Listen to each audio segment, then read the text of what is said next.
Hi everyone, welcome back to my channel nursing tech Jyoti. So guys, मैंने accessory organ pancreas start कर दिया है। आज मैं आपको बताऊंगी पैनक्रेटाइटिस के बारे में। It means inflammation and infection of the pancreas. होता क्या है इसमें, आप सबको पता है, जो पैनक्रियास है वो हमारे ब्लड शुगर को रेगुलेट करता है, बट इसमें क्या होगा, due to any risk factor या कॉजेज की वजह से जो हमारा पैनक्रियास होता है, लीफ लाइफ स्ट्रक्चर, जो कि आपको पता है हमारे एब्डोमेन के जस्ट अबव प्रेजेंट होता है, उसमें इन्फ्लामेशन हो जाएगी। व्हाट आर द कॉजेज में गाइस, किसी को वायरल इन्फेक्शन है उसकी वजह से हो सकता है, एक्सेसिव अल्कोहल कंजप्शन की वजह से ये हो सकता है। आपको पता है जो हमारा लीवर है वो भी अल्कोहल की वजह से हमारा खराब हो सकता है, और जो पैनक्रेटाइटिस है वो भी अल्कोहल कंजप्शन की वजह से खराब हो सकता है। और अगर मैं बात करूं, अगर किसी को गॉल ब्लैडर में स्टोन है, उनको भी पैनक्रेटाइटिस की कंडीशन हो सकती है। क्यों?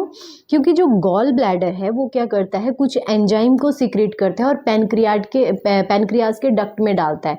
तो गाइज होगा क्या, जो पैनक्रियाटिक डक्ट है वो ब्लॉक हो जाएंगे और वहाँ पे जो एंजाइम है, अमाइलेज, लाइपेज, उनका लेवल बढ़ जाएगा, एंजाइम बहुत ज़्यादा सीक्रेट होंगे और वहाँ पे इन्फ्लामेशन हो जाएगी। नेक्स्ट, ऑटो इम्यून डिसऑर्डर से ये हो सकता है, या फिर किसी को कोई इन्फेक्शन है या कोई अदर डिजीज कंडीशन है, उनको ये हो सकता है। अब मैं बात करती हूँ इसके टाइप्स की।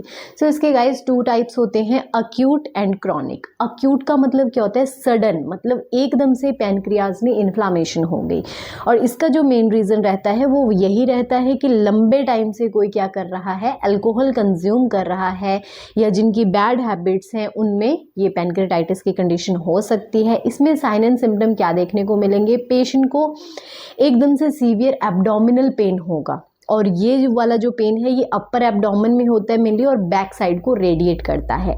Wait loss, fatigue, heart beat तेज हो जाएगी, मतलब हार्ट रेट बढ़ जाएगा, जिसको हम टैकीकार्डिया बोलते हैं। स्टिटोरिया हो सकता है। What is steatorrhea? It means जो फैट है वो स्टूल के थ्रू बाहर निकलना स्टार्ट हो जाएगा। नेक्स्ट टाइप है गाइस क्रोनिक पैनक्रेटाइटिस। क्रोनिक का मतलब होता है परसिस्टेंट, लंबे टाइम से किसी को इन्फ्लामेशन हो रही है। तो गाइस ये किसको हो सकता है, जिनको बार बार एपिसोड आ रहे हैं किसके, अक्यूट पैनक्रेटाइटिस के। ऑटो इम्यून डिसऑर्डर की वजह से हो सकता है, जेनेटिक डिसऑर्डर। फॉर एग्जाम्पल, मैंने आपको सिस्टिक फाइब्रोसिस के बारे में पढ़ाया था, तो मैंने उसमें बताया था कि cystic fibrosis not only in the lungs, not only in the liver, not only in the uterus, वो पैनक्रियाज में भी हो सकता है। ठीक है, तो उसकी वजह से भी पैनक्रेटाइटिस की कंडीशन हो सकती है। गाइज इसमें क्या होगा, पेशेंट को सेम सीवियर एब्डोमिनल पेन रहेगा। सेकेंड, पेन के साथ उनको टेंडरनेस रहेगी। टेंडरनेस का मतलब है कि जब हम अपर एब्डोमेन को टच करेंगे तो उनको बहुत सीवियर पेन रहेगा।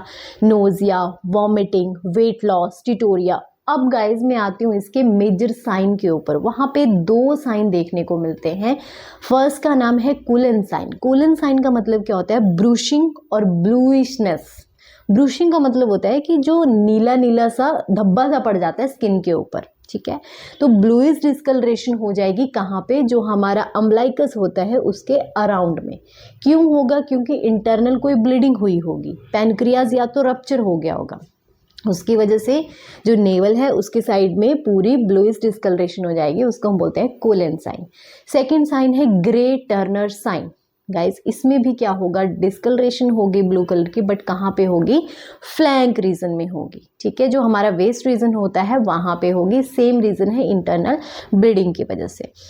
अब मैं आती हूँ इसके डायग्नोसिस के ऊपर। सो गाइस डायग्नोसिस में हम पैनक्रियाटिक एंजाइम का लेवल चेक करेंगे, लाइपेज, अमाइलेज का, सीटी स्कैन, एमआरआई, अल्ट्रासोनोग्राफी देखेंगे कि कहीं जो पैनक्रियाज है वो रप्चर तो नहीं हो गया है। ठीक है, ये सारे टेस्ट हम करेंगे। ब्लड टेस्ट करेंगे, ब्लड में हम ब्लड टेस्ट, स्टूल टेस्ट करेंगे। ठीक है, स्टूल में हम फैट की क्वांटिटी चेक करेंगे कि फैट आ रहा है या नहीं आ रहा है। ठीक है, क्योंकि मैंने आपको बताया स्टिटोरिया का मतलब क्या होता है, फैट स्टूल में आ जाता है। ठीक है, नेक्स्ट हम बात करते हैं इसकी ट्रीटमेंट की। सो गाइस ट्रीटमेंट में सबसे पहले तो लाइफस्टाइल चेंज होना चाहिए, डाइट पे फोकस करना है। ठीक है, प्रोटीन डाइट बढ़ानी है, विटामिन बढ़ाने हैं, मिनरल बढ़ाने हैं, लाइफस्टाइल चेंज करना है, फिजिकली एक्टिव रहना है, वेट को मैनेज करना है। ठीक है, उसके लिए प्रोटीन ज़्यादा लेने हैं। नेक्स्ट, जो अल्कोहल कंज्यूम करते हैं एक्सेसिव, उनको वो कम कर देना है। और गाइस मैंने आपको बताया गॉल ब्लैडर में स्टोन की वजह से हो सकता है, तो अगर वो रीज़न है पैनक्रेटाइटिस पेनक्रियाटाइटिस का, तो वहाँ पे हमें गॉल ब्लैडर के स्टोन को निकालना पड़ेगा। और आपको पता है गॉल ब्लैडर का स्टोन निकालना इतना ईजी नहीं होता, गॉल ब्लैडर को ही रिमूव करना पड़ जाता है। नेक्स्ट, आपको पेन मैनेजमेंट के लिए, क्योंकि सीवियर पेन हो रहा है तो उसके लिए हम मेपैराडिन दे सकते हैं, ठीक है। सेकंड है, किसी को इन्फेक्शन हो रहा है तो एंटीबायोटिक देंगे। नोजिया वॉमिटिंग हो रहा है, एंटीएमेटिक देंगे। मतलब सिम्टोमेटिक मैनेजमेंट हम साथ साथ में चला सकते हैं।